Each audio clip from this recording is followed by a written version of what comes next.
வாழ்நாள்ல பெரியவர்களை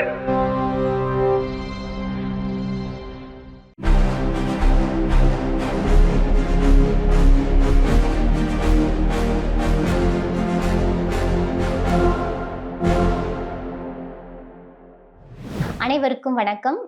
உலகின் ஒரே பகுத்தறிவு நாளேடான விடுதலையில் வந்துள்ள இன்றைய செய்திகளை பார்க்கலாம். பாரதிய ஜனதா கட்சி என்பது கூடாரத்தில் நுழைந்த ஒட்டகம் போன்றது. ஒரு மாநிலத்தில் தனக்கு பெரும்பான்மை இல்லாத போது அந்த மாநிலத்தில் உள்ள முக்கியமான கட்சியுடன் கூட்டணி வைத்துக் கொள்ளும். ஏற்கனவே மகாராட்டிரம், ஹரியானா, கர்நாடகம் ஆகிய மாநிலங்களில் ஊடுருவி அம்மாநில கட்சிகளை உருக்குலைத்தது பிஜேபி. இப்பொழுது பீகாரிலும் அதே கபலீகரம். இதற்கு பிறகாவது அதிமுக விழித்து கொள்ளுமா? கரடியை கம்பளி மூட்டை என்று கட்டிப்பிடித்தால் உயிருக்கு தானே ஆபத்து வரும். அக்கட்சி தொண்டர்களே, கட்டிப்பிடித்தவர்களை இப்போதாவது உணருங்கள். அந்தோ பரிதாப அதிமுக என்று திராவிடர் கழகத்தின் தலைவர், தமிழர் தலைவர் ஆசிரியர் அவர்கள் அறிக்கை விடுத்துள்ளார். தமிழ்நாடு அரசின் வரவேற்கத்தக்க முக்கிய அறிவிப்பு என்ற தலைப்பில் இன்றைய விடுதலையின் தலையங்கம் இடம்பெற்றுள்ளது. தமிழ்நாட்டில் உள்ள தனியார் பள்ளிகள் இனி கல்விசாரா நிகழ்வுகளை நடத்துவதற்கு தடை விதிக்கப்பட்டுள்ளது. குறிப்பாக அரசியல் மற்றும் மதம் சார்ந்த செயல்பாடுகளை பள்ளிகளில் ஊக்குவிப்பதை தடுக்கும் வகையில் தமிழ்நாடு தனியார் பள்ளிகள் ஒழுங்குமுறை விதிகளில் திருத்தம் செய்யப்பட்டு அது குறித்து தமிழ்நாடு அரசு இதழிலும் அதிகாரப்பூர்வமாக அறிவிக்கப்பட்டுள்ளது. இது தொடர்பான பல்வேறு தகவல்கள், செய்திகள் இன்றைய தலையங்கத்தில் இடம்பெற்றுள்ளன.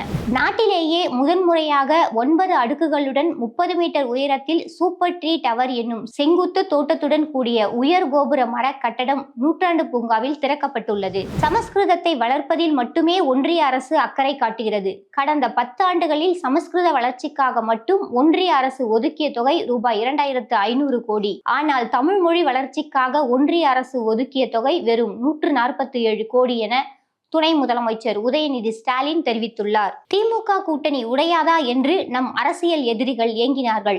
உறுதியான வெற்றி கூட்டணியை நான் தலைமையேற்று தொடர்கிறேன் என்று முதலமைச்சர் மு.க. ஸ்டாலின் கூறியுள்ளார். வரும் தேர்தலை சந்திக்க தமிழ்நாடு முதலமைச்சர் மு.க. ஸ்டாலின் தலைமையிலான திராவிட முன்னேற்ற கழகம் ஒரு வலுவான மற்றும் பிரம்மாண்டமான கூட்டணியை அமைத்துள்ளது.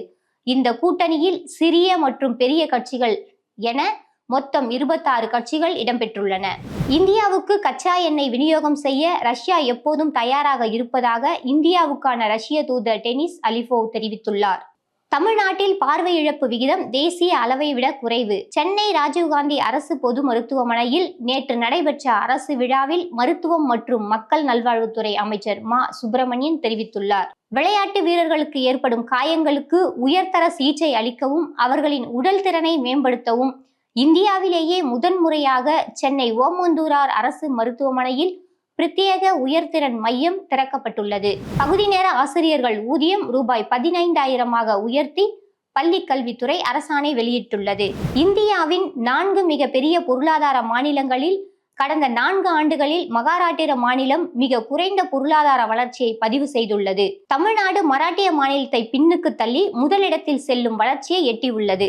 அரசு போக்குவரத்து கழக கும்பகோணம் கோட்டத்தில் ஓட்டுநர் நடத்துனருக்கான தகுதி பெற்று முதல் பெண் பயிற்சி முடித்து விரைவில் பணியில் சேர உள்ளார். பல்வேறு மசோதாக்களை நிறுத்தி வைத்து குளறுபடி செய்த ஆளுநர் RN ரவி அதிரடி மாற்றம்.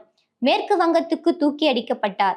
கேரள ஆளுநர் ராஜேந்திர அர்லேகருக்கு தமிழ்நாடு ஆளுநராக கூடுதல் பொறுப்பு. மோதல் என்பது நமது கொல்லைப்புறத்தை அடைந்து விட்டது. இந்திய பெருங்கடலில் ஓர் ஈரானிய போர்க்கப்பல் மூழ்கடிக்கப்பட்டுள்ளது. ஆனால் பிரதமர் மோடி இதுவரை எதையும் கூறவில்லை. இப்படிப்பட்ட நேரத்தில் நாட்டை வழிநடத்த ஒரு உறுதியான தலைமை நமக்கு தேவை. எக்ஸ் தளத்தில் ராகுல் காந்தி பதிவு.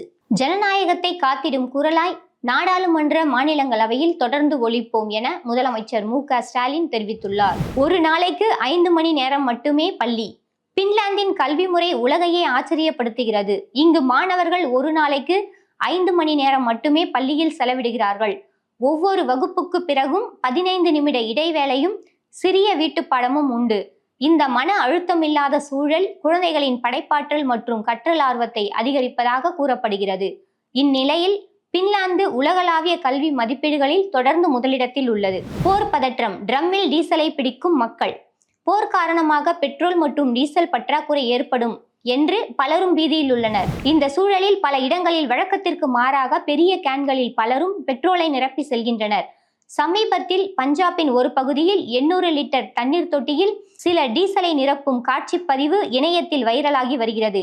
ஆனால் இந்தியாவிடம் போதுமான அளவு எரிசக்தி உள்ளதாக ஒன்றிய அரசு தெரிவித்துள்ளது. மேலும் இன்றைய விடுதலையில் பல்வேறு முக்கிய செய்திகள், உரைகள் இடம்பெற்றுள்ளன. வாசகர்கள் அவற்றை படிக்கவும். நன்றி.